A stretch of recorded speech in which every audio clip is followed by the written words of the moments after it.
एक गांव में एक हरिया नाम का एक मजदूर रहा करता था। हरिया सेठ धनीराम के खेत में काम किया करता था। इस बार तो फसल काफी अच्छी है, मालिक देखेंगे तो खुश हो जाएंगे और साथ में मुझे पैसे भी अच्छे देंगे। और यह सोचकर हरिया अपने घर आता है। तभी उसकी पत्नी बोलती है, क्या हुआ जी, आज बहुत खुश नजर आ रहे हैं। अरे सब बताता हूँ, पहले बैठो तो सही। हरिया उसकी पत्नी दोनों बेड पर बैठ जाते हैं। तभी हरिया बोलता है, तुम्हें पता है इस बार फसल बहुत ही अच्छा है और ऐसे ही अच्छा रहा तो मालिक इस बार इनाम के तौर पे ज्यादा ही पैसे देंगे। ये तो बहुत ही अच्छी बात है, लेकिन एक बात मैं आपको बताना ही भूल गई। घर में कुछ भी राशन नहीं है खाने को, तो जाइए सेठ जी से कुछ पैसे उधार ले लीजिए और उससे राशन खरीद कर लेकर आइए। ठीक है शकुंतला, मैं अभी जाता हूँ।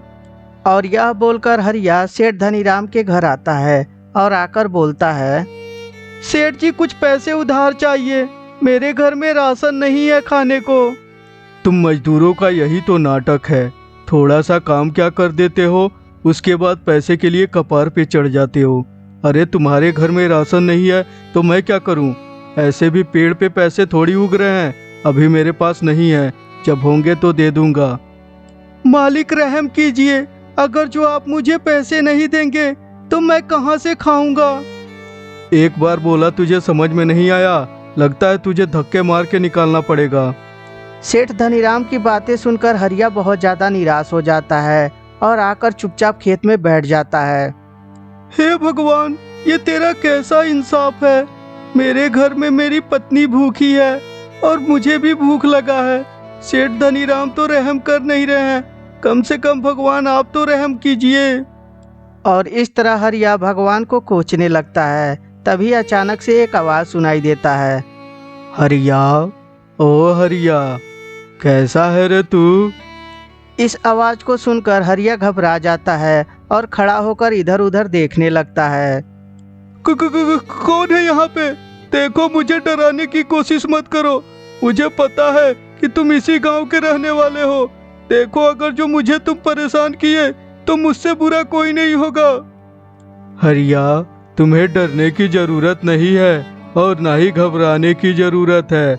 मैं तो इसी खेत में रहता हूँ, मुझे लोग प्यार से लुल्लू भूत बोलते हैं और मैंने आज तक किसी को नुकसान नहीं पहुँचाया है।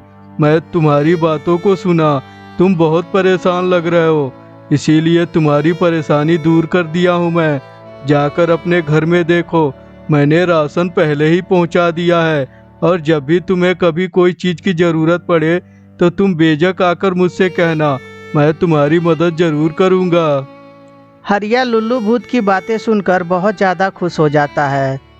आपका बहुत बहुत धन्यवाद लुल्लू भैया, मैं तो आपका जिंदगी भर सेवा करूँगा। और यह बोलकर हरिया अपने घर जाकर देखता है तो घर में सब्जी चावल सब कुछ भरा रहता है। हरिया इस चीज को देखकर बहुत ज्यादा खुश हो जाता है और हरिया अपने पत्नी के साथ खुशी खुशी रहने लगता है।